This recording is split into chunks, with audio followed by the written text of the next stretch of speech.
mais le plus fort. Dans la forêt au milieu de tous ses amis, il est heureux, il s'amuse, il joue et il rit. Et une fois qu'il est lancé, rien ne peut l'arrêter. L'aventure l'attend au bout du chemin, mais l'aventure ça fait partie des plaisirs quotidiens. C'est l'histoire du petit castor, le plus petit mais le plus fort. Dans la forêt au milieu de tous ses amis, il est heureux, il s'amuse, il joue et il rit. Et une fois qu'il est lancé, rien ne peut l'arrêter. Il est rusé, audacieux, il n'a pas peur. Et quoi qu'il arrive, il sait démontrer qu'il a du cœur. C'est l'histoire du petit castor, le plus petit mais le plus fort. Et une fois qu'il est lancé, rien ne peut l'arrêter.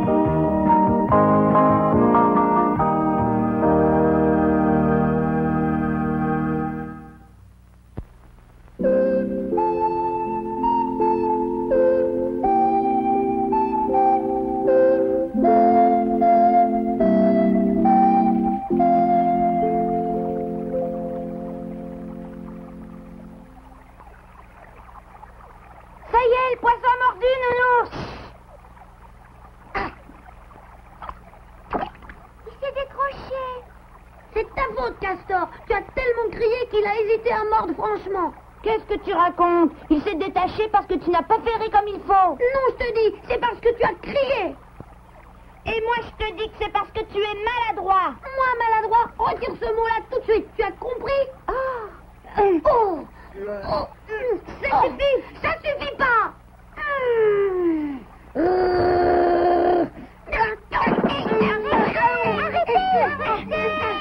Vous deux, occupez-vous de vos oignons. Il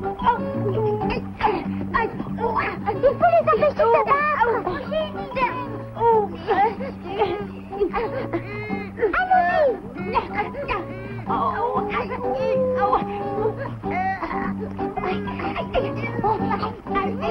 Monsieur Castor, il faut les arrêter. Oh, ils ne font pas semblant. Raison de plus pour intervenir et mettre fin à ce combat. Oui, il faut faire quelque chose. Ça suffit, Nounou. Je comprends votre souci, mais laissez-les faire, Madame Ours. Si vous êtes venu vous-même, Monsieur Castor, c'est bien pour intervenir, non? Je suis venu pour assister au spectacle. Hein? Quoi? Mais ça vous amuse de les voir se battre? Non, en vérité, ça ne m'amuse pas, comme vous le dites. Mais je suis venu pour m'assurer que le combat reste loyal et qu'il ne se blesse pas sérieusement, c'est tout. Comment ça, c'est tout, Monsieur Castor? Ce n'est pas un jeu. C'est une forme de jeu, et les parents ne doivent jamais se mêler des jeux des enfants. Je suis d'accord avec vous, mais... Les garçons ont besoin d'extérioriser leurs instincts combatifs, mais ça ne dure jamais longtemps. Vous voyez? Nounou.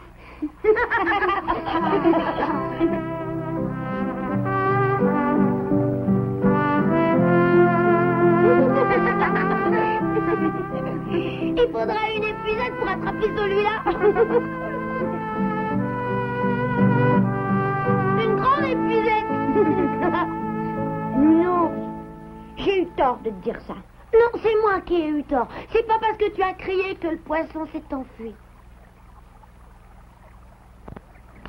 À présent, tu vas voir ce que je sais faire. Oh, je suis bien contente qu'ils soient réconciliés. Je me demandais comment ça allait se terminer. Je vous dois des excuses, Monsieur Castor. Vous aviez parfaitement raison. Oh, je les connais, allez. Bon, eh bien, allons-nous-en.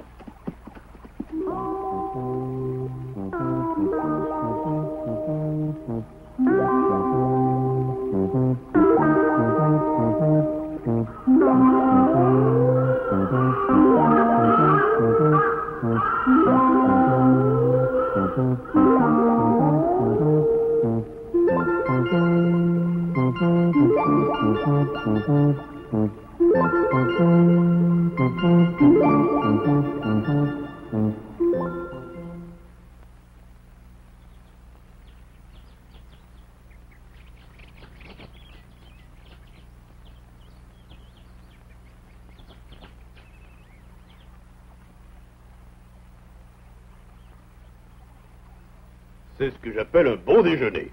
Ça vous met en forme pour la journée. Qui est-ce? Entrez. Bonjour. Bonjour. Ça va?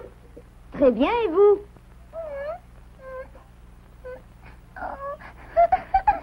Eh bien, Mimi, pourquoi tu pleures? C'est justement pour ça que nous sommes venus. C'est à cause de mon père et de ma mère. Ton père et ta mère? Est-ce qu'ils se sont encore disputés, Mimi? Oui.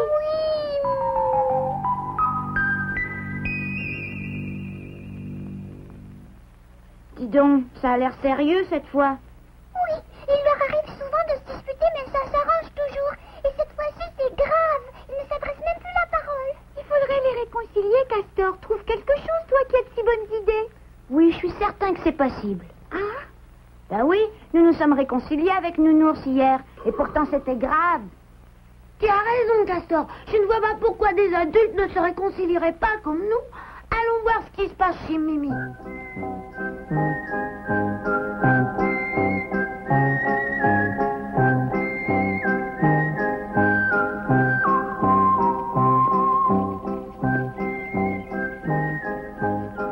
Au fait, Mimi, tu nous as pas dit pourquoi ils se sont disputés. Papa a oublié leur anniversaire de mariage. Il avait promis à maman de lui offrir un beau collier de noisettes. Ah, j'ai compris. oui, On ne oui. se fâche pas pour un collier, c'est complètement idiot. C'est pas à toi de juger. Et pense un peu au chagrin de Mimi. Excuse-moi, je me suis laissé emporter. Au moins, toi, tu comprends, Castor. Je suis contente que tu sois venu pour tenter d'intervenir. Mes parents ont un petit faible pour toi. Un petit faible pour moi? Ne ris pas, Castor, c'est vrai ce que je dis. Papa dit toujours que je devrais prendre modèle sur toi. Oui. Bonne chance. Arrange cette histoire. Foi de castor.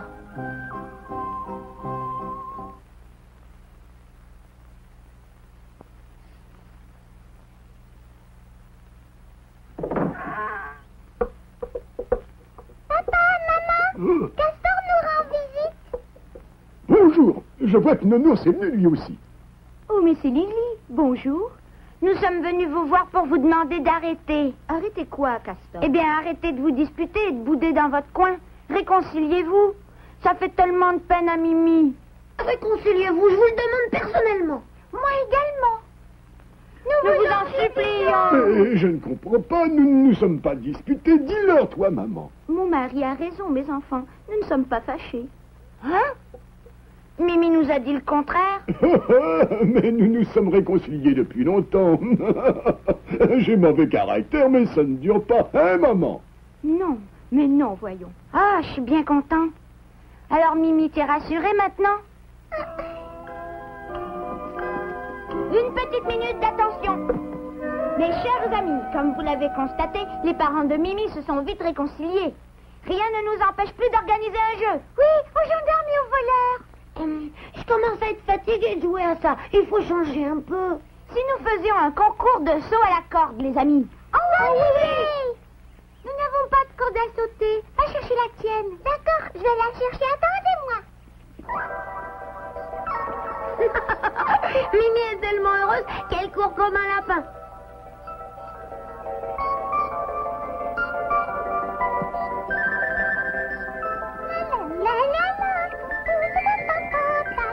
Je commence à en avoir assez. Ce n'est pas la peine de hurler comme ça. Tu ne crois pas que j'ai des raisons d'être en colère? Je te demande un café gentiment et tu me réponds, va le faire toi-même. Oui, je ne suis pas ta domestique et je n'ai pas à me déranger pour quelqu'un qui a osé oublier notre anniversaire de mariage. Ils se disputent encore. Leur réconciliation n'a pas duré. Oh là là, que je suis malheureuse. Il faut que ça cesse.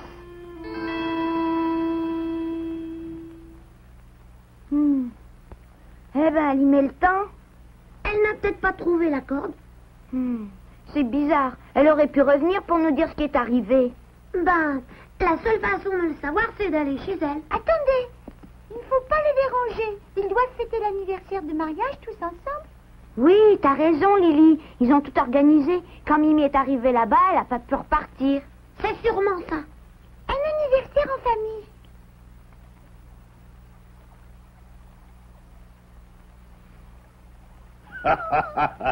Tout finit par s'arranger, hein? Oui,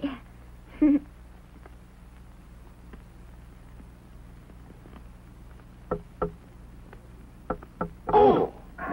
Monsieur Castor, un malheur nous est arrivé. Mimi s'est enfuie du domicile paternel. Mimi s'est enfuie, comment le savez-vous? Mais elle a laissé ce message. Je vais le lire à haute voix. Cher papa, chère maman, vos disputes continuelles me rendent trop malheureuse. Je préfère m'en aller. Adieu. Il a fallu que vous vous disputiez sérieusement pour qu'elle en arrive à cette extrémité. Je m'excuse de vous dire ça, mais vous êtes des menteurs. Hein? Vous nous aviez dit que vos querelles ne dureraient jamais longtemps. Nous avons dit cela parce que nous ne voulions pas avoir l'air d'être fâchés devant notre fille. C'était un pieux mensonge, Castor. Et maintenant, vous êtes bien avancé, elle est partie. Allons tous à sa recherche.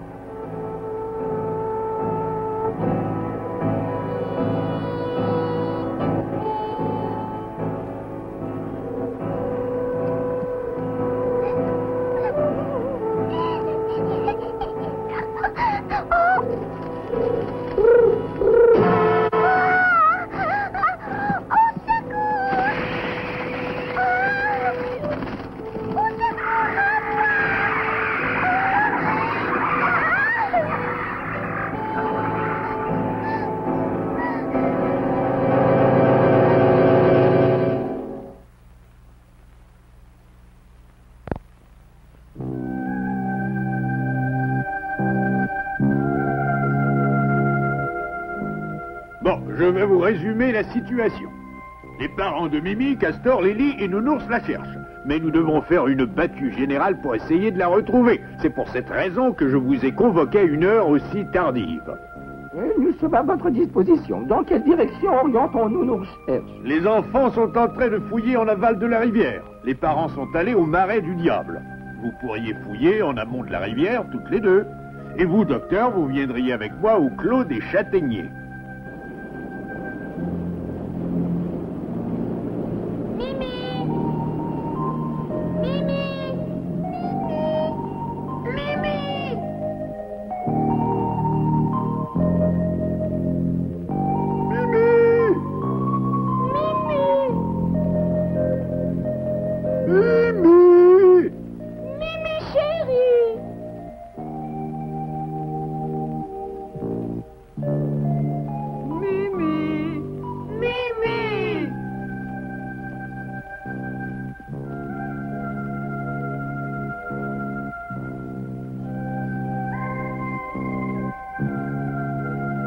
Quand même bizarre. Elle n'a pas pu aller bien loin, une petite de son âge. Ouais, Mimi! Laissez-moi faire. J'ai été baryton léger à l'opéra. Mimi! Oh!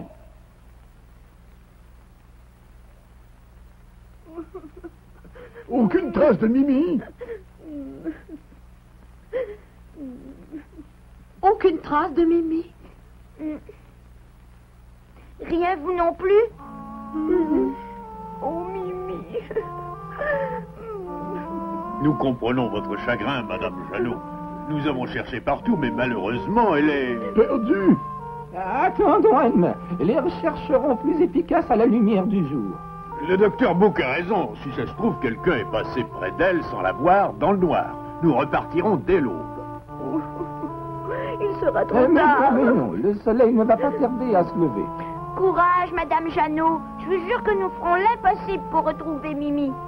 Je te remercie, cela me console un peu. Je ne savais pas que nos disputes la rendaient si malheureuse. Nous te demandons pardon, Mimi.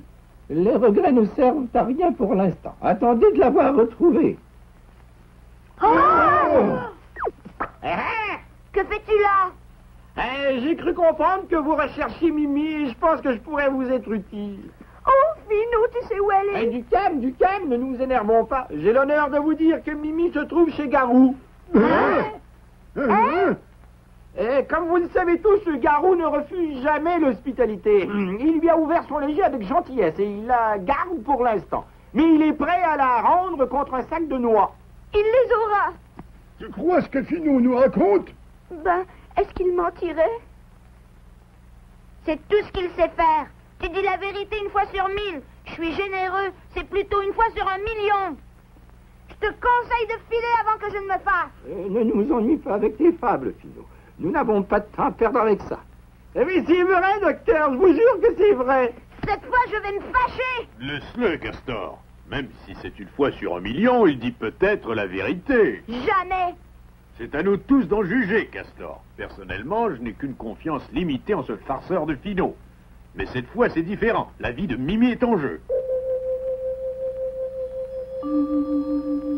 Ah, pour une fois, on arrive presque à me croire. Que ceux qui estiment que Finot dit la vérité lèvent la main.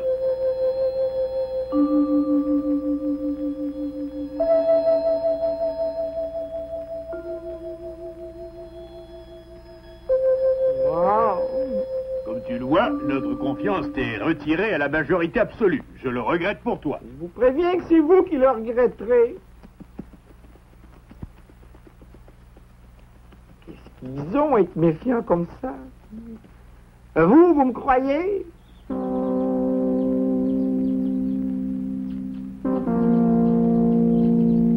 Nous n'avons pas dormi et le soleil se lève déjà. Tout cela à cause des inventions de ce Finot. Oublions-le. Partons tous à la recherche de Mimi.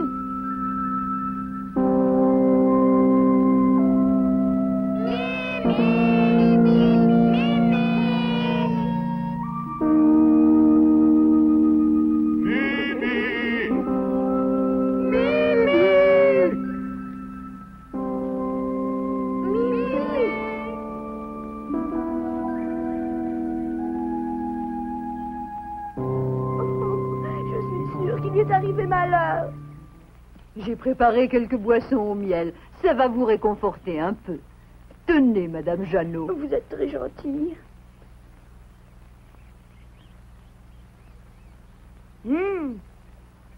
C'est vraiment délicieux. Et le miel est un bon reconstituant. Ne perdez pas courage, Madame Jeannot. Dans la vie, rien n'est jamais perdu. Tout à fait exact.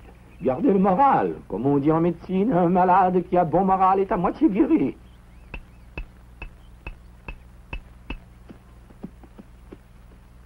Tiens, voilà Lourdeau. Je vous annonce que Mimi se trouve chez Garou. Hein? Il la garde avec gentillesse pour le moment, mais il est prêt à la rendre contre sac de noix. Finot nous a raconté la même histoire. Je le sais, et c'est pour cette raison que Garou m'a chargé des négociations. Finot a échoué, je ne sais pas pourquoi. Quoi qu'il en soit, Garou n'était pas content. Mais si vous voulez une preuve de ce que j'avance, la voilà. Oh! Oh! C'est le pendentif de Mimi. Convaincu? Je vous répète donc que Mimi vous sera rendu en échange d'un sac de noix. Je vais rendre une petite visite à Garou. N'oublie pas les noix, surtout. On ne paye pas la liberté avec des noix. J'y vais avec toi.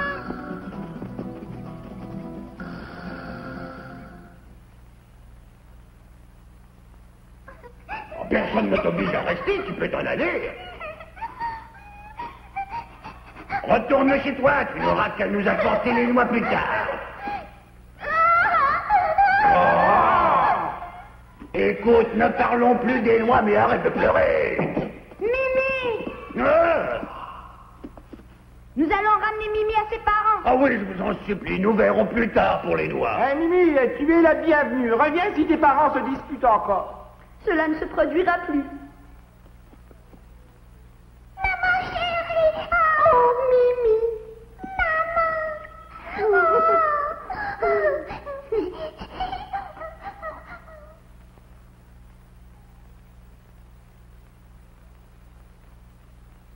Mais qu'est-ce qu'il y a dans votre panier? Un plein panier, c'est trop! Eh bien, on a l'air de bien s'amuser ici. Vous savez pourquoi la petite Mimi est venue se réfugier chez nous? Oui, je le sais. Je n'ai écouté que mon bon cœur. Si tu ne sais pas où aller, je t'offre l'hospitalité, ma petite. Bien sûr, il faudra payer ta pension, mais... Tu as donc réclamé des noix pour payer sa pension? Ah, vous savez, les temps sont durs, mais je m'aperçois que j'ai commis une erreur. Ah oui? Quelle erreur? Au sujet du prix de la pension, je sais comme tout le monde que ce n'est pas la saison des noix. C'est pour cela que je n'en ai demandé qu'un sac. La saison des noix est terminée depuis longtemps, c'est exact. Mais les parents de Mimi en auraient trouvé une dizaine de sacs pour revoir leur cher enfant. C'est bien ce que je disais, j'aurais dû en demander 10 sacs. Tu n'as pas honte, Garou. Ils se sont mis les mains en sang pour déterrer ces noix.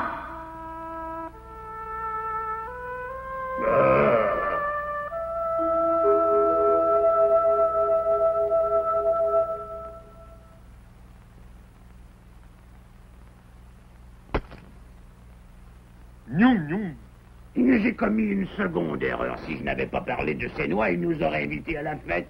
Je